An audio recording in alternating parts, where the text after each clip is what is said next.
सावधानी से सुनना।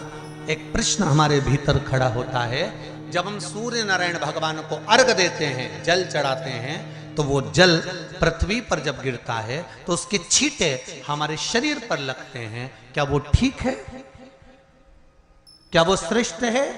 तो शिव महापुराण की कथा कहती है, जब हम सूर्य को अर्घ देते हैं, सूर्य को जल चढ़ाते हैं, वो पानी जब पृथ्वी पर गिरता है, उसके छींटे हमारे शरीर पर लगते हैं, तो वो श्रेष्ठता का भाव निर्मित करते हैं। वो गलत नहीं हो सकता।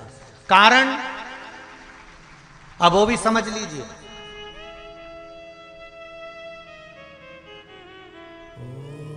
अब सूर्य नारायण भगवान को आप जल चढ़ा रहे हो तो छींटे नहीं लगे, उसके लिए क्या स्टूल पे चढ़ के चढ़ाओगे कि कुर्सी पे चढ़ के चढ़ाओगे?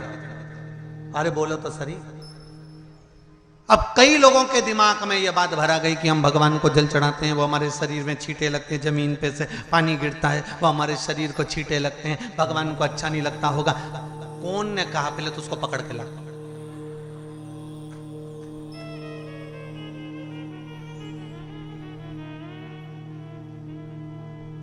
क्योंकि मेरे राम जी महाराज, मेरे भगवान कृष्ण, बड़े बड़े संत, साधु, सन्यासी, तपस्वी, साधक, उपासक जितने भी हुए, जिन्होंने सूर्य की आराधना करी, इन्होंने टेबल पे चढ़कर या कुर्सी पे चढ़कर जल नहीं चढ़ाया। इन्होंने पृथ्वी पर खड़े होकर ही, क्योंकि पृथ्वी तत्व के देव हैं शिव।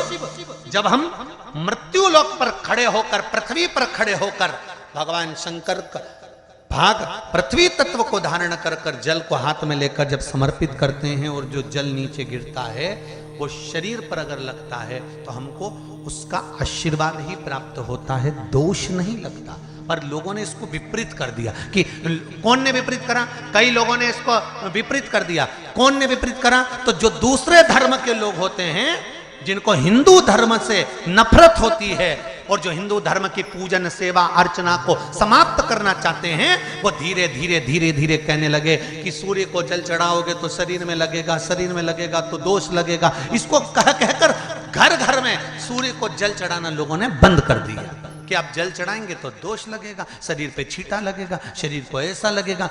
ये दोष नहीं है। कितनी सुंदर बात है महाराज।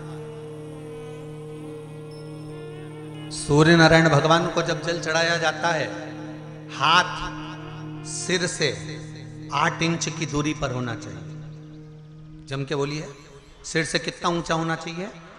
8 इंच ऊपर अपना हाथ होना चाहिए मस्तक से सूर्य को जल चढ़ाते समय। और ना चांदी का, ना स्टील का, ना लोहे का, ना प्लास्टिक का, ना कांच का, ना सोने का कोई बर्तन, ना कांसे का, ना एल्युमिनियम का,